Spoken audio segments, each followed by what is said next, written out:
10 ways to love the one you're with. Wish you could make over your child into someone else? Learn to love your child. 10 tips to unconditionally love your child, even when they drive you crazy. If you're like most parents, there are times when you'd like to submit your child to Extreme Child Makeover. That's a reality show playing in a living room near you. Maybe you're mortified about the way he clobbers the other kids in the playgroup.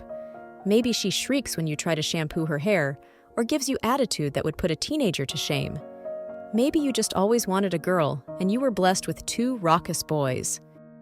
Let's remind ourselves of one thing we know for certain about child development. Children who feel loved and cherished thrive. That doesn't mean kids who are loved. Plenty of kids whose parents love them don't thrive. The kids who thrive are the ones who feel loved, accepted, and cherished for exactly who they are. The hard work for us as parents is accepting who our child is, including the things we wish we could change, and cherishing him or her for being that person, even while guiding their behavior. No, it's not impossible. Here's how. 1. Take time to delight in your child. The most important factor in your child's development may well be your delight in them. Children need to know that they inspire their parents to love caring for them. Be sure you tell your child daily how lucky you are that you get to be their parent, and that you could never love anyone else more than you love them. 2. Really notice your child do this in words, aloud, so they feel seen. You've been working for a long time on that tower. You love being in the water. That makes you so mad. The point isn't to evaluate their behavior, but to let them know that you see and accept who they actually are by acknowledging what they do and how they react to the world. 3. Use a positive lens. When something about your child's behavior makes you unhappy, remember that weaknesses are always the flip side of that person's strengths. If she has trouble controlling her anger when her brother disrespects her, is she a passionate fighter against injustice? Is his dawdling a sign of the imagination that will someday make him a great novelist? 4.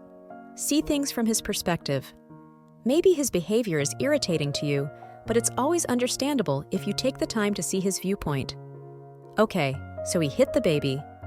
Do whatever you need to do to prevent a recurrence, including not leaving them unsupervised. And of course, promote repair. The baby was frightened when you hurt him. I wonder what you could do now to make things better with him. But punishing him won't help, because that will just exacerbate the terror of losing you that drove him to act so aggressively. You did get a replacement. Child, after all.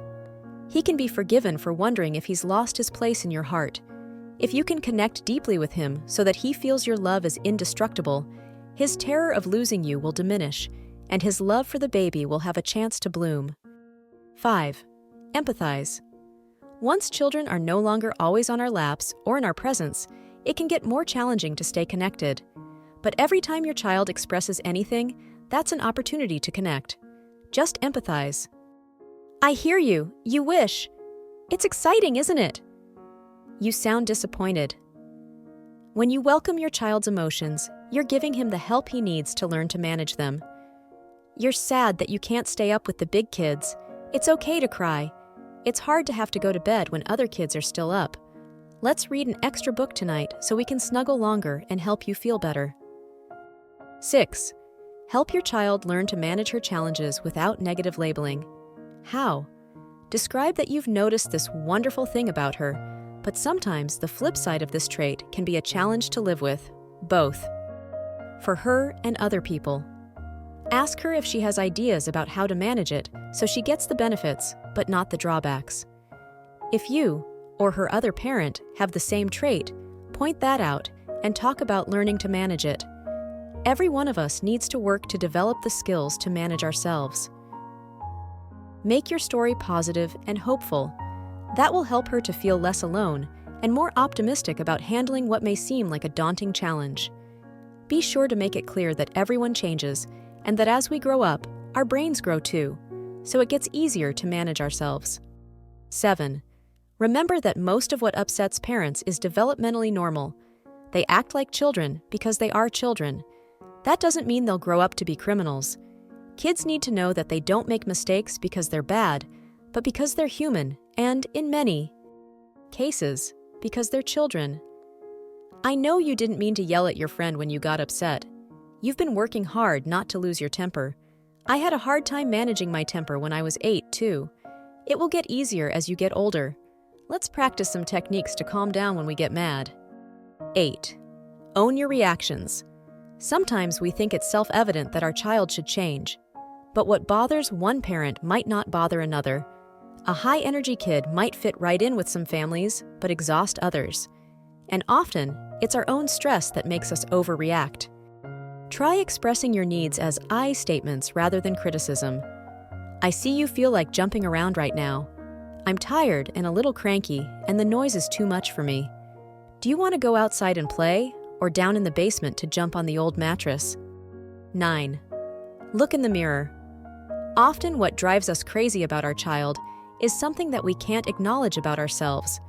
If we think our child is obstinate, we might want to look at who he's pushing up against. It takes two to have a power struggle. If we think she's a drama queen, is that because we had to stuff our own big feelings when our parents told us to stop overreacting? If we can stretch ourselves to grow, we often find that our issue with our child melts away. 10. Remember when you were a child.